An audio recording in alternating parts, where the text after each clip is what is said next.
I hear on a regular basis women saying, especially women of faith, Christian women and women of other faiths, saying that they've spent years and years trying to figure out their purpose. And if they could just figure out their purpose, then they will feel like they will be able to have more fixed goals in place and live the life they're supposed to live. Well, let me help you to solve that mystery. You were born into your purpose. You were born into being a daughter of the Creator, the King of the universe that you serve, that you go to church to learn more about, that you do community through, that you read scriptures and his word on, that you were born into the purpose of being daughter. That's your purpose.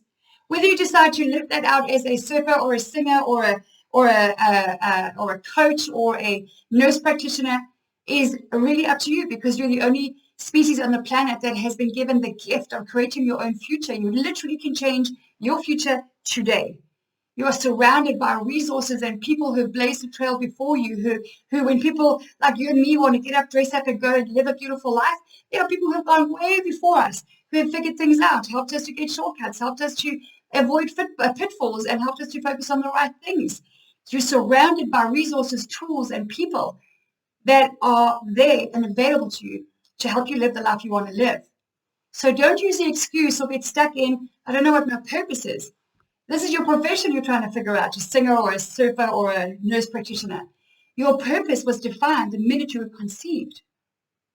There is a story that I love to tell about two men that my husband, when he once went on a men's camp, which is something he never does. I was shocked that he did it, and it was amazing that he did it, because it was a small men's camp in the USA, and it was just really about, but what they did.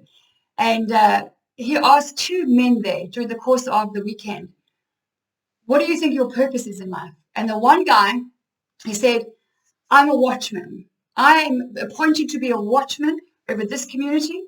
That is my role. I take it very seriously, and this is my job. It's God told me I'm a watchman over all of these people here. And I was like, okay, that's great. He said thanks. And then later in the day, he asked another man the same question. What do you think your purpose is here on this earth? And he said, to be his son. To be his son is my purpose. That man's name was Brian Niederhouse, somebody that I really enjoyed getting to know, and didn't spend a lot of time with him, but really was in his company several times over a few years, and just loved his insight. He said, my purpose is to be a son. That's it. Now, whether he chooses to do that, as a father and have 5 kids and as a businessman, is entirely up to him, because he has got the gift of creating his own kind of life, his own profession.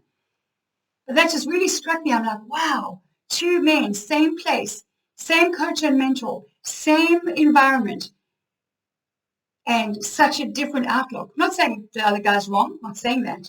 I don't necessarily agree with that. I don't believe that he was appointed to be a watchman over me at all, not by a long shot.